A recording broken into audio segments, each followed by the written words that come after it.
So apparently Noah didn't take Southwest home? But Noah was only home for 6 hours in 4 days, so it was a saga. And then Rudy actually turned out to be worse. Rudy flew 5 different cities trying to get home. Ended up in Vegas he missed practice on Tuesday night because he was in Vegas. He hit me up. We started working on his travel arrangements on Christmas morning, maybe? Or maybe Christmas Eve evening, I can't remember. But it was a mess. But they made it. We got them all back. Yeah. It was good. Everyone healthy, or as far as sickness, the health? Don't have a lot of sickness right now. I got some little nicks and dings just from practice the last 2 days, but it's normal. Spencer going to give it a go then? Yeah, maybe. Spence was a full practice today, and so we'll see. He's not moving like himself yet, but he made it through a practice. So we'll see biggest thing is see how he feels tomorrow, and then see how he feels Thursday. But he's knocking on the door, so he's close. Seems like you guys have been a lot higher in the net ranking entering West Coast Conference play in previous years. Mm-hmm. Does that change the way you approach the conference or how you tell your kids to approach it? No, I mean it.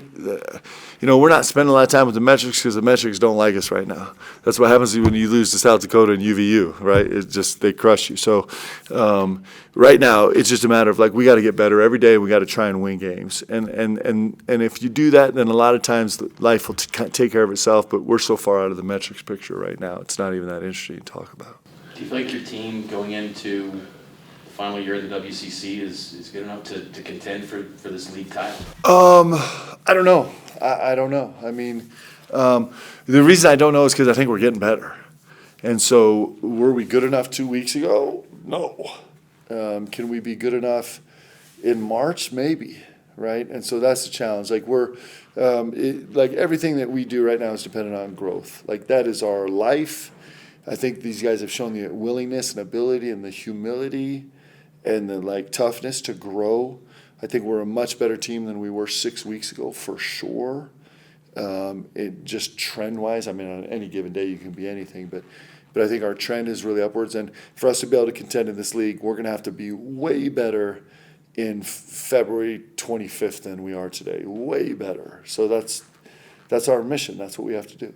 Is it the natural progression of just you've had more games and you hope that you get better with every game that you play, or is there something you're seeing that's allowed you to get better over the last 5 games? Well, it starts with me. I'm coaching. I'm making a little bit more sense of how we're trying to coach. I think I'm helping these guys more, which is important, while still not taking over reins, but just finding a happy medium there. And I think that's super important. I think our guys are getting more comfortable with each other, and they're understanding a little bit more about what we're trying to do. And we still have a lot of holes and a lot of vulnerabilities, but we have some things we trust as a group now where, a month ago we might not have had anything that we really could all point to and say we trust him or we trust that or we trust this.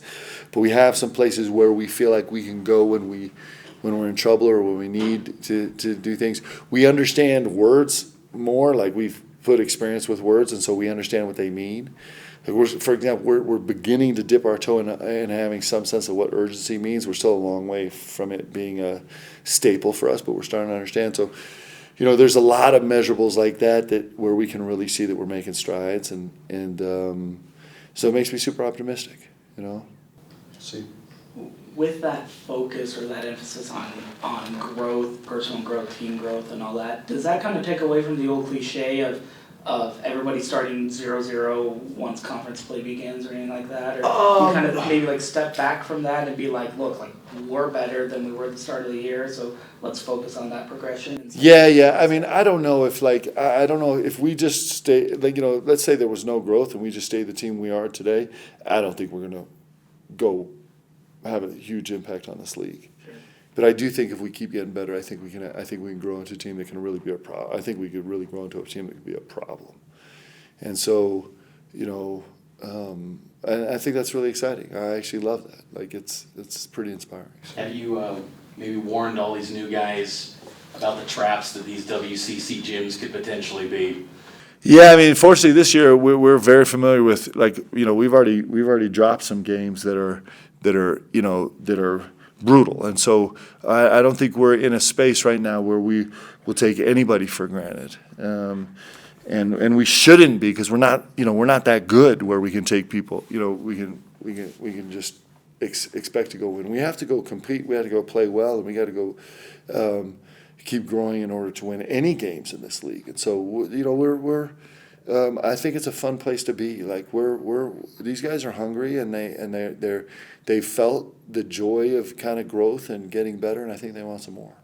When you have guys like Spence and Trev that are rounding into form, what's the balance between maintaining what you've got with the 5-game win streak and then integrating these guys? Yeah, that's always super complicated, right? That's really complicated. We certainly want those guys back. I mean, Spence, before he was injured, was our best player offensively and defensively.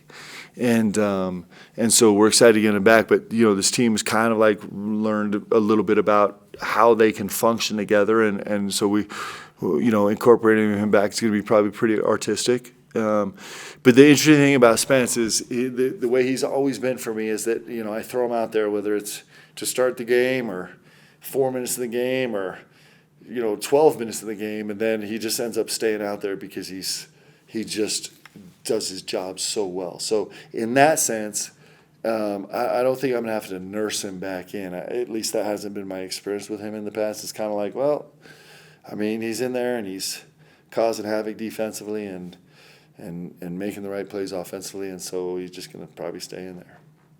Is there a player or two, we talk about improvement, that maybe you can highlight that has made maybe some of the biggest leaps in the first half of the season? I mean, Rudy's made unbelievable strides. Noah's made unbelievable strides. Both those guys, I think, have come a long way in their progress and just understanding and kind of making sense. I think Jax is shown a lot of growth in areas that are probably not highlighted areas of his game. I think Gideon has grown over the course of the last 3 years exceptionally well, and he's he probably had the 2 game-winning rebounds against Weber State. He had unbelievable offensive rebound, and he had an unbelievable defensive rebound winner in tandem. He came all the way across the court with 3 minutes left, and he came up with a huge stop. And so his leadership ability and his urgency has grown certainly from the beginning of the season. I mean, we've had so much growth in so many guys, right? Foose, if you remember the beginning of the season, Foose hadn't really practiced at all summer because he was battling injury, and so he's clearly made huge strides from the beginning of the season to now. And so I think as a group, the guys are growing and they're helping each other grow. Do you still like the pursuit of being, eventually this up-tempo, aggressive defense? Is that still the path, the chart that you're? Yeah, and we're trying to do it. Actually, our dim numbers were great against Weber. I was super proud of that. Like, our dim numbers were great, and it wasn't because we were really extending the floor like crazy. It wasn't because we were fouling belligerently. We were much more disciplined with our fouls, especially in the first half, and we were much more disciplined with finding dim by closing space a little bit. And so it's still got to be a huge focus for us. It's one of the areas where we've had a lot of growth this year. But we're going to pick and choose our spaces where we do it by really extending the floor, and pick and choose our times where we really are impactful by shrinking the floor and making people play in tighter spaces. And I think we've had success both ways. So, that's we're going to kind of live. I mean, it's going to be a work in progress the whole year as we're learning. We're all learning what we can do. How would you characterize the strength of the conference? I think there's 4 teams in the top 100 net. Yeah. Something like that. Yeah, I think the conference is really good. If you think about it, the Zags and St. Mary's are really good. San Francisco, Santa Clara, I think, has surprised people with how good they are. They're right there. I think Portland is actually better than where they're positioned right now. I mean, they beat Villanova and should have beat Kentucky and Michigan State. That's a pretty good non-conference schedule in terms of wins. I mean, they had both those games won and just lost in the last second. And I think San Diego's talent has seen a huge uptick. I think they're capable of winning probably any game in league on any given night. I think they're that talented. And Pacific is like always, they play so hard, and they're dangerous for everybody in this league because they play so hard. So, I think top to bottom, the league's good. The caboose of the league has gotten way better. And I think the league's gotten the league's made such incredible strides in the last 5 years. It's pretty awesome. I mean, it's super cool. So it's a good league. How has the league maybe just treated you guys in the program going in your last year? Because sometimes on the outside, I think people think, exiting out, what's the treatment level? Nah, the league's been awesome. We have great leadership in this league. Our commissioner she's moving on, but she's fantastic. She's done such an unbelievable job. We have great coaches in this league. We have great ADs in this league.